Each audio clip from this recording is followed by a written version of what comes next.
Assalamualaikum warahmatullahi wabarakatuh. Alhamdulillahirrahmanirrahim. Assalatu wassalamu ala asrafil anbiya'i wal mursalin wa ala alihi wa sahbihi ajma'in. Pada kesempatan kali ini, saya akan menjelaskan mengenai ragam gejala sosial. Merupakan materi sosiologi fase E atau kelas 10 di semester kedua. Nah, ini sudah saya tuliskan judul ragam gejala sosial, kemudian ada gambar di situ berupa gerombolan anak muda. Kalau yang sering nonton bioskop tahu ini film apa ya gitu, semacam geng motor gitu. Maka ini kita di suatu kota itu sempat menjadi sebuah fenomena atau gejala sosial. Kemudian adapun tujuan pembelajaran yang akan kita capai pada pertemuan kali ini yaitu satu, mengidentifikasi berbagai macam gejala sosial dalam kehidupan sehari-hari dari konsep atau teori yang dipelajari. Kemudian yang kedua, menganalisis ragam gejala sosial dalam masyarakat. Yang ketiga, menggunakan teori yang dipelajari guna melakukan pengamatan berbagai gejala sosial sehari-hari. Baiklah, sebagai pemantik saya akan menampilkan beberapa gambar ya. Yang terbaru yaitu misalnya pesta pernikahan berujung maut. Ya, pengantin tewas dikeroyok preman usai tolak beri uang. Nah, fenomena atau gejala premanisme ini tidak hanya terjadi di satu kota atau satu tempat, tetapi seperti sebuah fenomena sosial yang menyebar atau menggejala di masyarakat. Kemudian misalnya lagi ada kasus keracunan MBG gitu. Nah, ini merupakan fenomena yang tidak biasa dan ini mendapatkan banyak perhatian.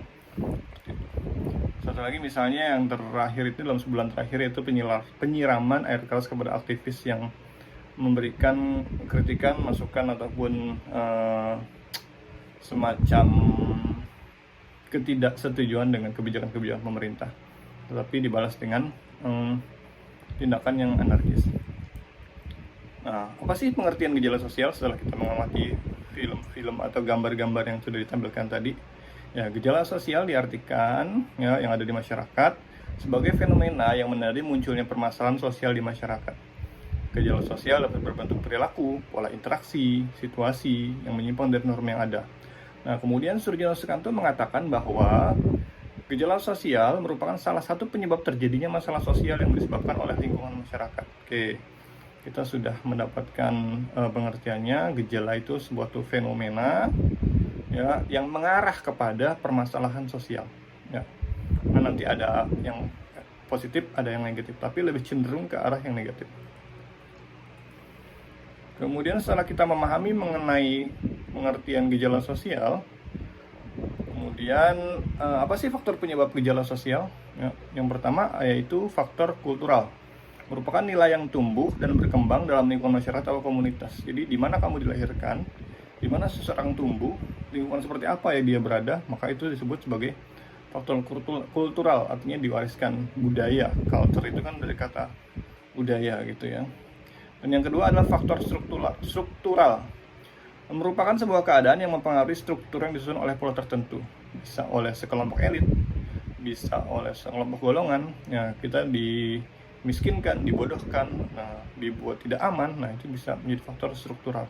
Jadi ada dua faktor penyebab gejala sosial, satu faktor kultural, yang kedua faktor struktural. Ya. Kemudian karakteristik gejala sosial ada 6. 1, bersifat kompleks. 2, beraneka ragam. 3, tidak bersifat universal. 4, dinamis. 5, sulit dimengerti atau sulit diprediksi. Dan 6, bersifat kualitatif. Apa maksudnya? Yang pertama, kompleks ya, jadi terdapat hubungan antar manusia yang dipengaruhi oleh berbagai faktor. Jadi manusia itu tidak berada di dalam satu faktor, tapi dia bersinggungan dengan ekonomi, sosial, budaya, psikologi, politik, dan agama, serta lain-lain. Dan beraneka ragam, tidak hanya satu gejala, tidak hanya satu fenomena, tapi berbeda-beda karakteristiknya. Dan tidak bersifat universal. Artinya apa? Gejala sosial tidak bersifat universal, karena hanya dipengaruhi oleh suatu kondisi sosial atau budaya masyarakat tertentu saja. Jadi yang bisa terjadi di satu tempat, tapi belum tentu bisa terjadi di tempat yang lain. Yang ketiga, bersifat dinamis. Dinamis itu artinya lawan dari statis, yaitu bergerak. Ya. Bisa nanti aman, tiba-tiba kacau, tiba-tiba, nah itu dinamis gitu ya. Cenderung berubah-ubah. Dan sulit diprediksi dan sulit dimengerti. Ya. Sebenarnya fenomena apa yang terjadi? Mengapa kerusuhan itu terjadi tiba-tiba? Kenapa perang itu terjadi? kemudian bagaimana kondisi kedepannya nanti itu sulit diprediksi ke depannya. Yang kemudian bersifat kualitatif. Kualitatif artinya tidak bisa diukur. Itu sebuah fenomena yang sifatnya harus dilihat dan dianalisis secara mendalam. Seperti itu. Kemudian setelah kita memahami faktor gejala atau faktor penyebab dan karakteristik gejala sosial, kita akan memahami dalam menentukan apakah suatu gejala sosial merupakan masalah sosial atau bukan. Para sosiolog menggunakan beberapa dasar ukuran. Yang pertama yaitu kriteria umum. Ya, masalah sosial terjadi karena ada perbedaan antara nilai dengan suatu masyarakat dengan kondisi dalam kehidupan nyata. Jadi jika bertentangan dengan nilai-nilai yang ada di masyarakat, maka itu dikatakan sebagai kriteria umum. Yang kedua, sumber masalahnya. Ya, selain dari hasil interaksi, maka kita bisa mencari dari mana sumber atau fenomena atau gejala sosial tersebut berasal. Ya, bisa dari alam juga itu termasuk, bisa dari perilaku manusia dan yang lainnya. Kemudian apakah masalah itu laten atau manifest? Artinya nyata, terlihat, tidak kasat mata, atau dia secara tersembunyi-sembunyi tapi itu terjadi gitu. Ya. Yang kemudian poin berikutnya, pihak menetapkan masalah. Siapa yang menetapkan ini masalah? Misalnya polisi menjadikan misalnya ada fenomena obat anjing gila gitu ya, di mana masyarakat resah dengan itu, tapi polisi tidak menganggap itu sebagai suatu tindakan yang menyebabkan masalah gitu. Nah, itu bisa tarik ulur di situ. Kemudian perhatian masyarakat terhadap masalah sosial gitu ya. Jadi kalau bahasa sekarang itu no viral no justice gitu ya. Jadi harus viral dulu, harus menjadi pusat perhatian masyarakat, baru dianggap sebagai masalah sosial. Nah, macam-macam untuk gejalanya, bisa ada gejala ekonomi, budaya, lingkungan alam maupun psikologi. Ekonomi pasti berkaitan dengan ketidakcukupan seseorang atau kelompok memenuhi kebutuhannya. Ya, maka akan terjadi yang namanya misalnya kemiskinan, pengangguran atau masalah kependudukan.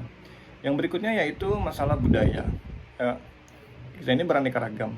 Jadi rentan akan terjadinya gesekan budaya.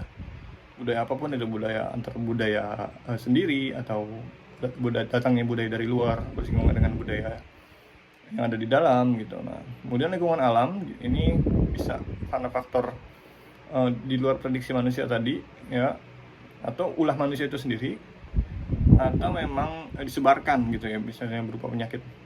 Dan kemudian psikologi itu perilaku manusia yang aneh di luar kewajaran. Ya, bisa itu gangguan jiwa, kemudian aliran sesat dan sebagainya. Apa sih dampaknya buat masyarakat? Dampaknya yaitu satu, dia bisa berdampak gejala sosial positif maupun gejala negatif. Bagaimana dia dikatakan positif? Gejala sosial yang ada di masyarakat harus disikapi dengan baik bila kita dapat terbuka dan mengimbangi perubahan sosial budaya yang ada. Maka perubahan tersebut akan berdampak positif dan memberikan manfaat. Wah, kita belajar hari ini, kita menyiapkan hari ini, kita bersiap menyongsong masa depan supaya gejala-gejala sosial yang kita hadapi bisa berdampak positif bagi kita. Gitu. Yang kemudian bagaimana gejala sosial itu bisa berdampak negatif? Dampak negatif, seseorang yang tidak dapat menerima perubahan yang terjadi akan mengalami keguncangan budaya, kultur shock, dia tidak siap. Ketidaksanggupan seorang dalam menghadapi gejala sosial akan membawa ke arah perilaku yang menyimpang, sesuai individu ataupun kelompok seperti itu.